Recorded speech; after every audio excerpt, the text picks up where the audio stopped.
What's up, guys? This is Robert with that Infernal noise. This is going to be a quick episode today. I'm trying to get back into the swing of things. Life has been hectic, as it always is, has been, and probably will always be. A lot of things have changed. I have had several mental breakdowns since the last time I have done this, and I feel like me not doing this isn't helping. I feel like I need to purge all of these things out of me in some shape, way, or form. That being said, I am starting therapy as of next Wednesday.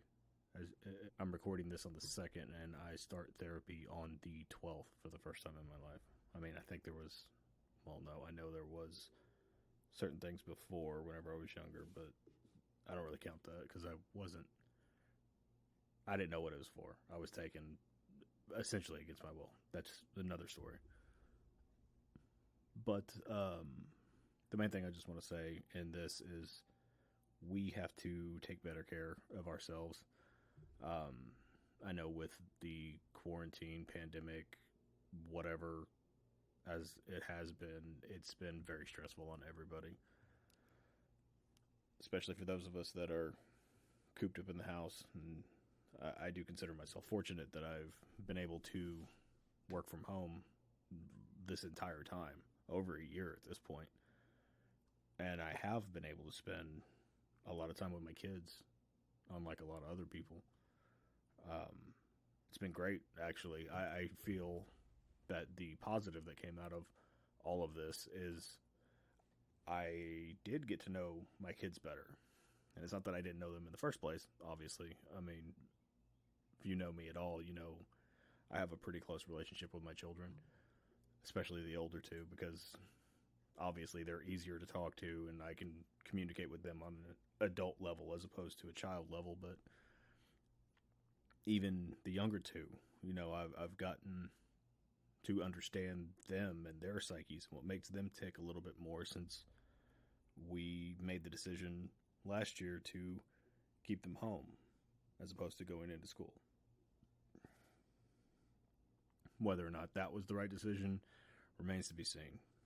But I'm the type of person that would rather err on the side of caution and not take any undue chances, as it were. And I would much rather be responsible for them being isolated as opposed to be responsible for them getting sick. That was my and the other three parents' mindset at the time, regardless.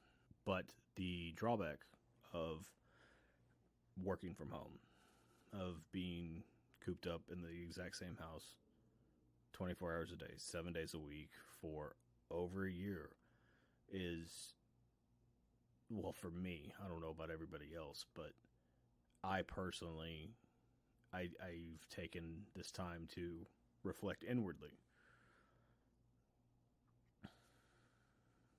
for better or for worse.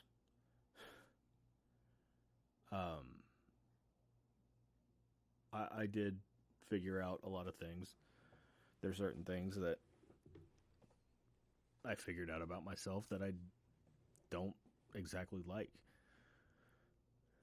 I mean, to put it bluntly, I was inebriated for the first time in I don't even know how long at this point. And essentially what happened is I had an existential crisis. I was having a conversation with my wife, and I was lucid enough to know what was going on. And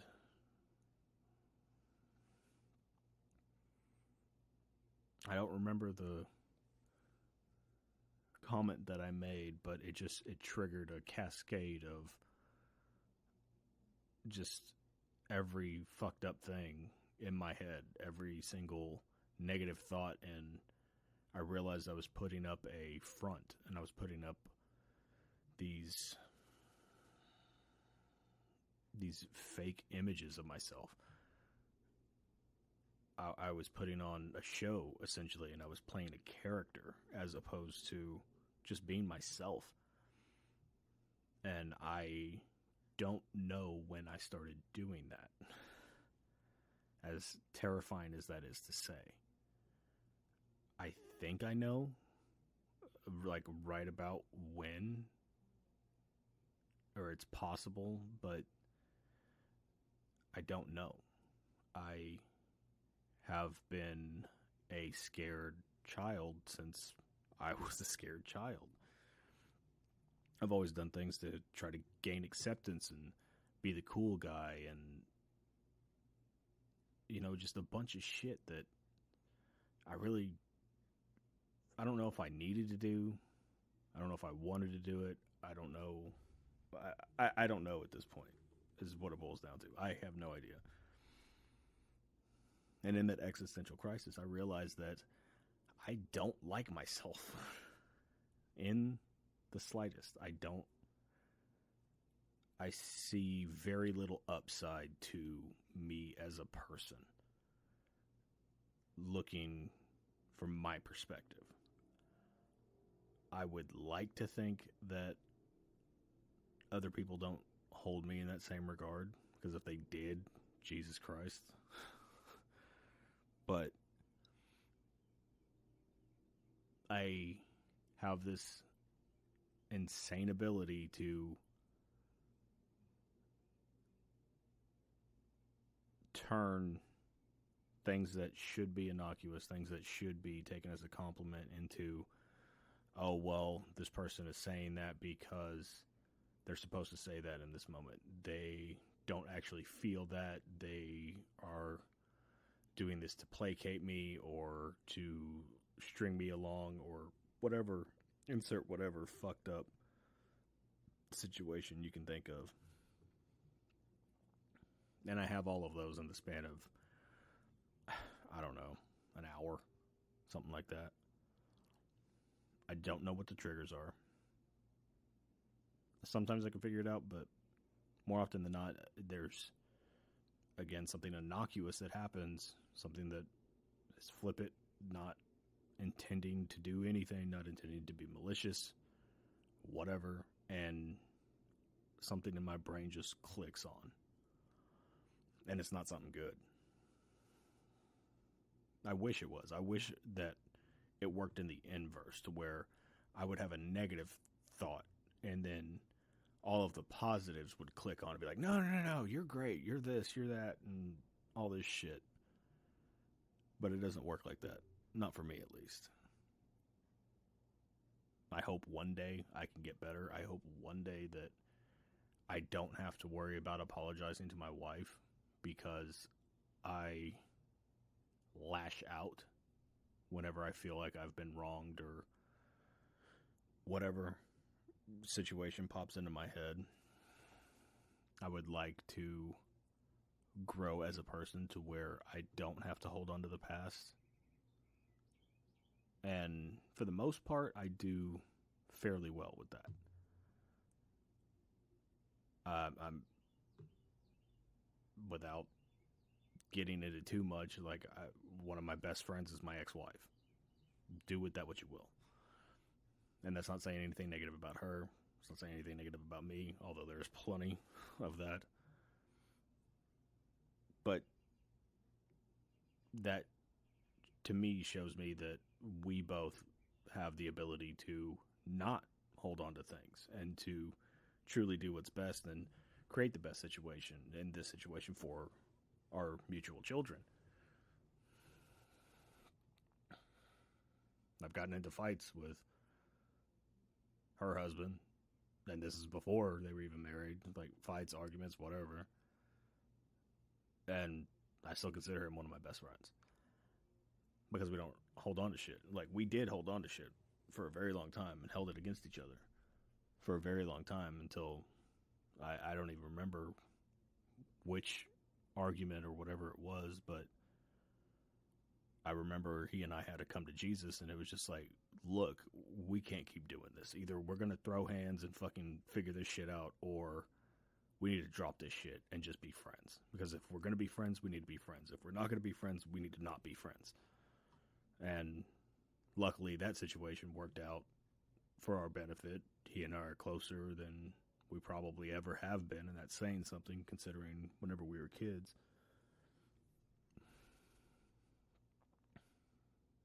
But for some reason, the one thing, well, not the one thing, but the biggest problem I've had, not even just in my adult life, but in my teenage life and whatever else, is I can't, in the moments whenever that switch turns on and everything negative happens, I can't prevent myself from looking at the past with my significant other. And it's not just niche. Every single woman I've ever been with has had to deal with some form of that. Some rightfully so. Not arguing that. Because you do have to have some form of atonement for things that happen and blah, blah, blah, blah, blah. I get that. But a lot of the shit that I take out on niche is my own fears, my own psychoses, and basically every negative thing that has ever happened to me in the course of my life. Coincidentally, most of them have been caused by women, but that's neither here nor there. Well, I mean, I guess that is important. And why I'm so easy to anger whenever it comes from a female that I'm in a like I have a attachment to. Anyway, I'm very terrified about starting therapy. I don't know how I'm going to react. I don't know what's going to come of it. I do know that I can no longer continue down this road I'm on without seeking some form of help, some form of, I guess, mediation, thought mediation, however you want to phrase it. I as somebody that has prided himself on being the one to shoulder the load, the one to take care of everybody and keep everybody together and maintain the status quo and maintain this relationship and that relationship out of some misguided sense of loyalty or whatever the situation is. It's very, very difficult for me to let go of anything. Just in general. I would like to let go of things. And for the most part, I think I'm pretty good at it. I try to give people the grace that they deserve and understand that we're all human and we all make mistakes. And, you know, I think a good 80-90% of the time, I am that guy. I am the one to, dude, we make mistakes. It's okay. You don't have to prostrate yourself and all that fucking bullshit. It's not necessary. Yeah, you need to learn from it. Yeah, you need to not make the same mistake again, but we're human. And I say that as a complete hypocrite because I don't extend myself that same grace. I don't extend myself that same understanding. Whenever I fuck up, it's the end of the world. Like with work, I've noticed that. Like I try to mitigate my mistakes as much as possible whenever it comes to a professional setting or work or whatever.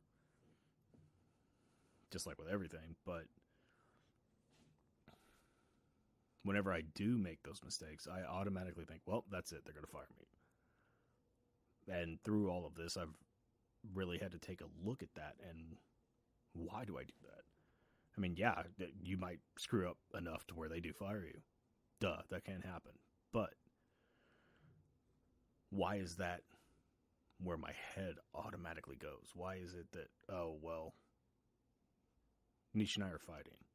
We're arguing about something that started out as something stupid and now it's turned into this and she's going to get tired of it. She's going to fucking bail. Oh, I'm drinking all the time. This previously, not now.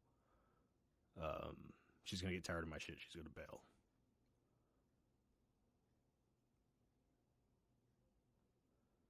And, you know, while no relationship's perfect. Like, she and I get at each other. We've done it before. We're probably going to do it again. I don't want to be the one responsible for that anymore.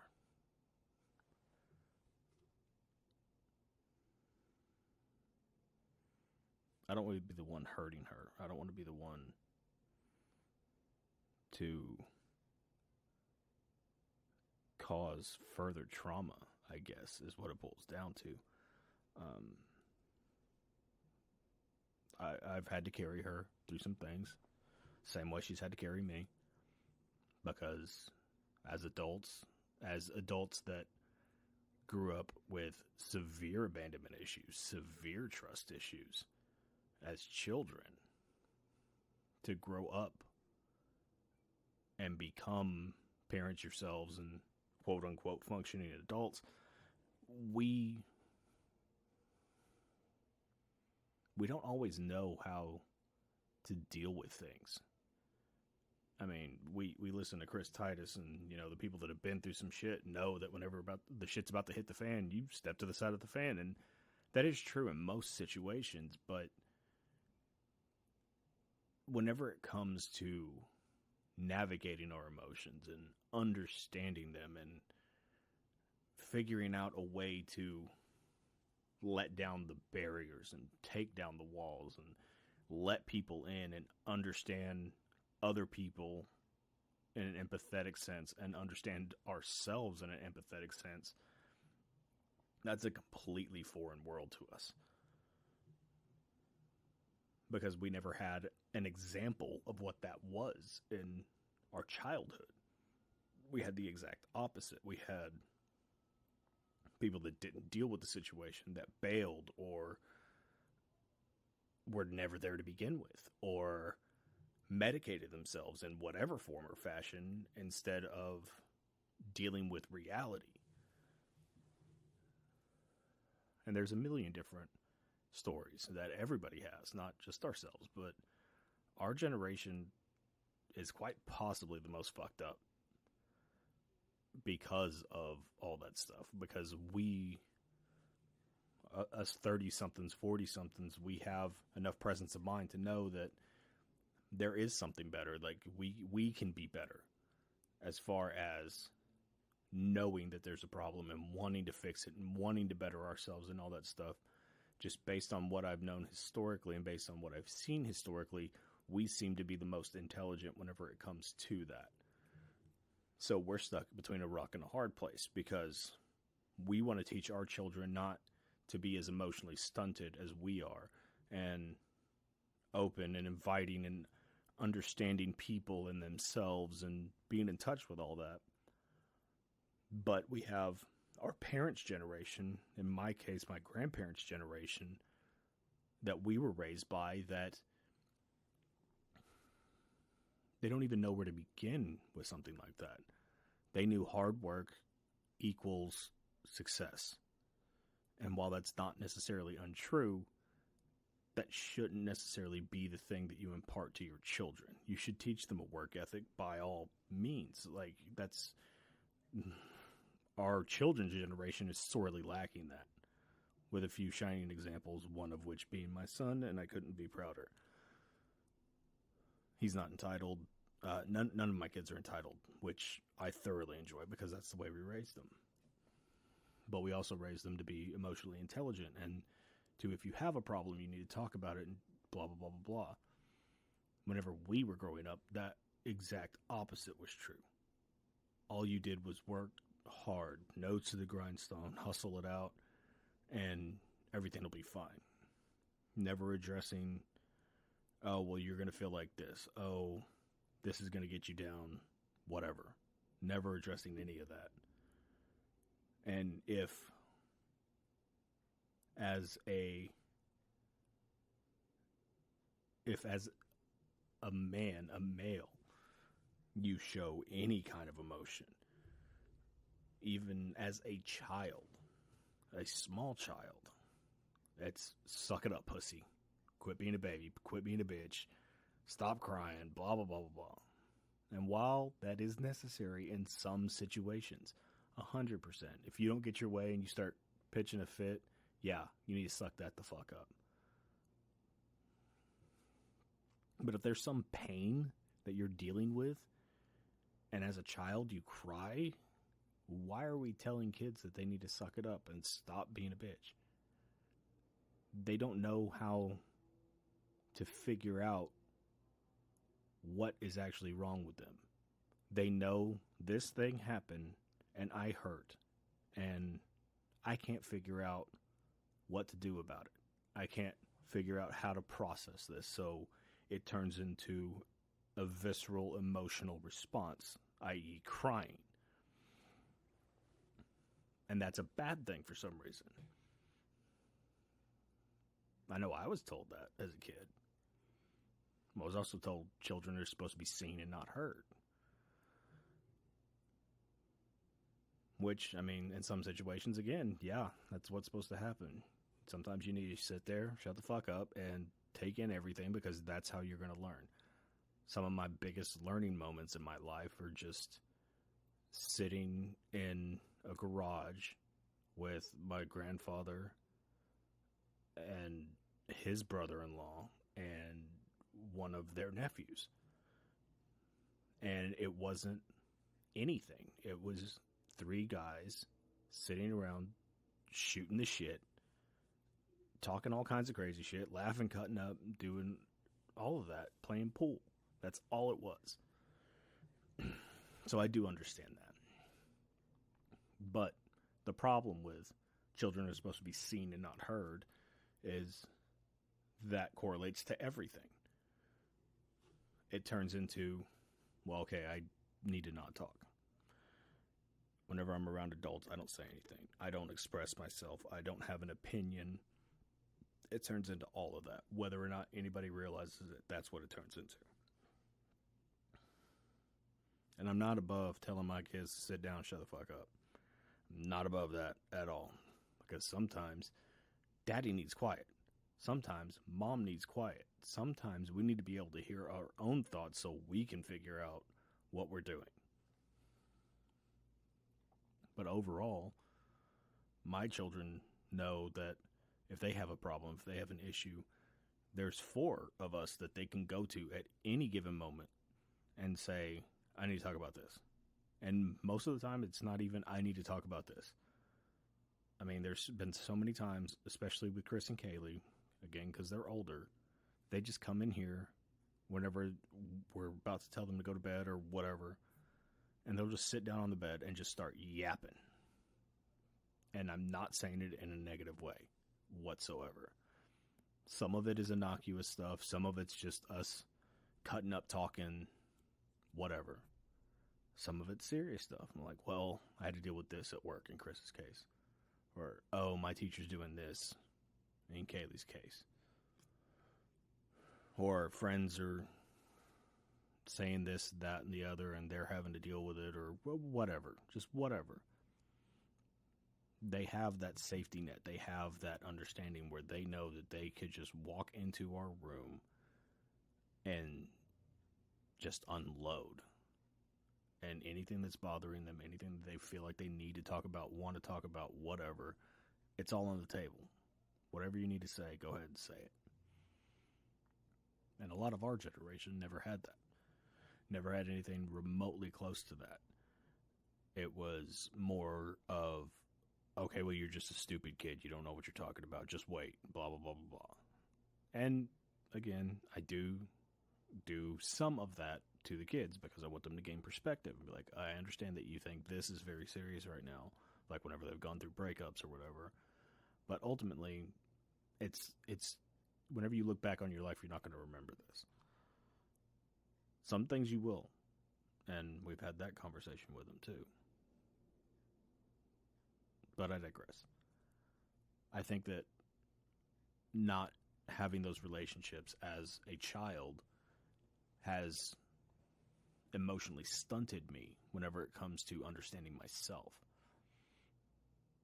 Because I tend to understand other people, and I tend to give other people leniency whenever it comes to reactions and just giving general advice about life and shit like that. Like, I tend to be very good with that. I could tell everybody, my opinion on what they should do, and 9 times out of 10, I'm going to be right. But whenever it comes to my own life, I can't see the forest through the trees. And I'm trying to figure out how to process all that. I've been overstimulated for so long with just like my workload, and then being the parent of 4 kids and maintaining a marriage, and then on top of all that, worrying about the stress of whatever the fuck this pandemic shit was. And I don't know where to begin. I have no clue. And for somebody that has to keep charge of everything and have to make sure everything's held together and all that shit, that's a scary, scary place. And I am terrified right now. And I was having a conversation with my wife on Friday. It was just her and I for dinner, because me and Gabriel were kind enough to keep the little one with the older 3. And I was just trying to explain all of this to her in my head. And it's like, I don't know who I am anymore. Because I've spent, probably 20 years at this point, always trying to make everybody else happy. Always trying to be what everybody else, or what I thought everybody else wanted me to be. I tried to be responsible. I tried to take everything on my shoulders and be like, no, I'm the strong man. I got this. I don't give a shit if my back's broken. I'm going to keep carrying it because that's what you're supposed to do. And I'm going to do it all with a smile, and you're never going to see me crack. Well, guess what? I cracked. I didn't even just crack. I'm fucking broken. Really broken. Like, I don't know where to start to piece myself back together. I don't know who I am as a person. I don't know. I know what I like. I know what I'm into. But I'm always afraid of judgment. And for somebody that's had a DGAF mentality his entire life, that's don't give a fuck, supposedly, I've always cared. As much as I've said I don't, I do. And judgment and all of that shit is always in the forefront of my mind. Oh, well, they're going to think I'm a nerd if I say this. If I'm into this, these type of people won't want to hang out with me, or I'm going to be looked at differently. I'm going to be seen as not as intelligent because I'm into like horrorcore music or the juggalo shit or metal or whatever, because everybody for some reason associates lower intelligence with that kind of stuff, which absolutely isn't true. Some of the smartest people I have ever met are involved in dark, aggressive music. But then I worry about those dark, aggressive music people looking at me as a father, somebody that's madly in love with his wife, somebody that has been a Star Wars nerd since he can't even remember when. And I worry about judgment from that side. Like, oh, he's a nerd. He's not one of us, and blah, blah, blah, blah, blah. It's a constant mindfuck with work. I worry that if I'm myself and I voice my opinions and I say the things that are in my head just jokingly or whatever, people are going to change their opinion of me. Like, oh, he's not quiet and reserved. He's fucking batshit crazy, which isn't necessarily untrue, but I worry about everything. I literally worry about everything. I worry about making sure everything's done, even if it's not my responsibility or shouldn't be my responsibility or whatever. I worry about maintaining friendships and relationships that have long since run their course. I've set so many boundaries with so many people over God knows how many years, and I've watched them be stepped on and pushed to the side and all of that so many times, and I just looked the other way. And whenever Nish and I got together almost 10 years ago now, it'll be 10 years in November, I started slowly cutting those people out of my life. People that I considered family. People that I thought would always be there no matter what. And because of Mandy and I's breakup and Nish and I getting together, I mean, it really flushed out everybody and their true intentions and what they actually thought. And I started picking them off one by one. You're out, you're out, you're out. Never look back. And I still have a problem with it.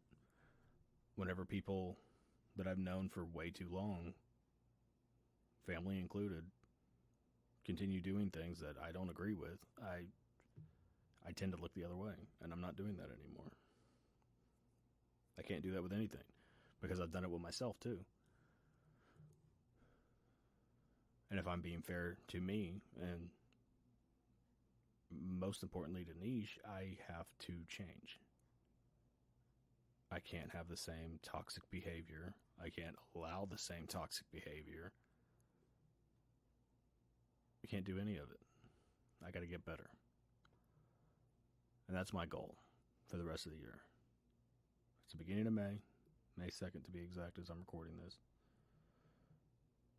And my goal for the next 7 months is to be a better person than I am right now. That's always my goal, but more so right now. I hope this finds everybody well. I hope if you're not doing good, you can find something to help you get better. You can find the help that you need. You can find an ear, whatever you need. But don't be afraid to look for it. You don't have to shoulder the load on your own. And I'm speaking to myself right now. You do have a support system. You do have people that care about you. And things will eventually get better, but you have to put in the work just like everything else.